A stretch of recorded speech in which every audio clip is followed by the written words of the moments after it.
করতে হয়। বাংলাকে যদি আমার আমার মায়ের ভাষা বলতে হয় তাহলে ইনকলাব জিন্দাবাদ চলবে না।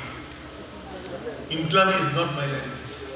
বাংলাকে মায়ের ভাষা হিসেবে প্রতিষ্ঠিত রাখতে হলে বিদেশি শব্দ ও স্লোগানের অন্ধ অনুসরণ পরিহার করতে হবে, এমনটাই বলেছেন বিদ্যুৎ, জ্বালানি ও খনিজ সম্পদ মন্ত্রী ইকবাল হাসান মাহমুদ টুকু। তিনি বলেন, নিজের ভাষাকে আমরা ঠিকমতো জানার চেষ্টা করিনি বলেই আমাদের মধ্যে ন্যাশনালিজম গ্রো করে না।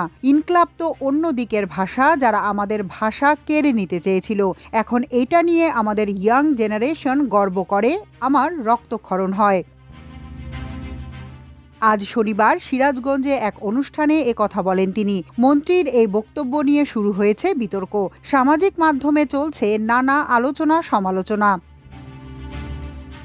অনুষ্ঠানে মন্ত্রী আরও বলেন, বাংলাকে মায়ের ভাষা রাখতে হলে ইনকলাব জিন্দাবাদ চলবে না। নিজের ভাষাকে ঠিকভাবে জানার চেষ্টা না করার কারণে আমাদের জাতিসত্তার ভিত্তি দুর্বল হচ্ছে। স্লোগানের চেয়ে জাতীয় চেতনার চর্চা বেশি জরুরি। তরুণ প্রজন্মের মধ্যে এমন অনেক শব্দের ব্যবহার বাড়ছে যেগুলোর সঙ্গে বাংলা ভাষা ও সংস্কৃতির সম্পর্ক নেই। যারা আমাদের ভাষা কেড়ে নিতে চেয়েছিল তাদের ভাষা আমাদের ছেলেমেয়েদের মুখের ভাষা হয়ে যাচ্ছে। মুক্তিযুদ্ধের অভিজ্ঞতার কথা তুলে ধরে টুকু বলেন, আমি মুক্তিযুদ্ধে গিয়েছিলাম জীবন দেওয়ার জন্য, সমাজ পরিবর্তনের জন্য, কিন্তু এখন দেখি সমাজ উল্টো পথে হাঁটছে। ইনকলাব আরো শব্দ পাচ্ছি আমি, যাদের সাথে বাংলার কোনো সম্পর্ক নেই, যারা বাংলাকে ঠেকিয়ে দেওয়ার জন্য, ব্যবহার করার জন্য কাজ করত, অথচ আমাদের ছেলেদের সেটাই ভাষা হয়ে যাচ্ছে। তিনি বলেন, ২৪-এর গণ অভ্যুত্থানের পরেও কিন্তু আমরা আমাদের ভাষাটাকে সুরক্ষিত করতে পারিনি। আমরা যত্নবান ছিলাম না। আর যে জাতি তার নিজের ইতিহাস জানে না, সেই জাতি কোনো দিন উন্নয়ন করতে পারে না। ভাষা আন্দোলনের শহীদদের স্মরণ করে মন্ত্রী বলেন, রাষ্ট্রভাষাকে চেপে ধরার মধ্য দিয়ে শোষণের যে চেষ্টা হয়েছিল তার বিরুদ্ধে আন্দোলনেই স্বাধীন বাংলাদেশের বীজ রোপিত হয়। যারা শহীদ হয়েছেন তারাই বাঙালি জাতিসত্তার প্রথম ভিত্তি স্থাপন করে গিয়েছিলেন।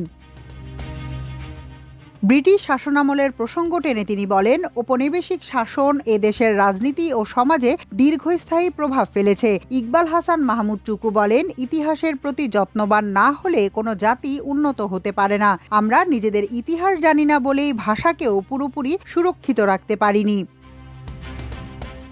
মন্ত্রী বলেন, নিজের দেশকে ভালোবাসুন, নিজের ভাষাকে ভালোবাসুন, নিজের সম্পদকে ভালোবাসুন, নিজের জাতিকে ভালোবাসুন, তাহলে দেখবেন দেশ দাঁড়িয়ে গেছে। শেষে তিনি বলেন, নিজের দেশ, ভাষা, সংস্কৃতি ও সম্পদের প্রতি ভালোবাসা ও দায়িত্ববোধ থেকেই টেকসই উন্নয়ন সম্ভব।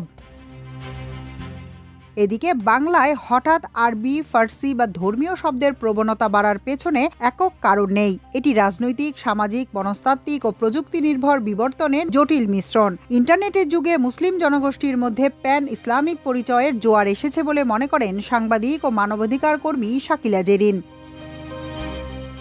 এদিকে ইচ্ছে করেই বাংলা ভাষার বিকৃতি করা হচ্ছে বলে মনে করেন ভাষাবিদ অধ্যাপক তারিক মনজুর। তার মতে, কথায় কথায় ইনসাফ, ইনকলাব, জুলুম, নয়া বন্দোবস্ত না বলে সুন্দর বাংলা ভাষা ব্যবহার করা যেতে পারে। কারণ এই দেশের বেশিরভাগ মানুষ কথা বলার সময় এসব শব্দ ব্যবহার করেন না। তাই এই শব্দগুলো বাংলা ভাষায় টিকবে না বলে মনে করেন তিনি। মাল্টিমিডিয়া ডেস্ক, আমার দেশ।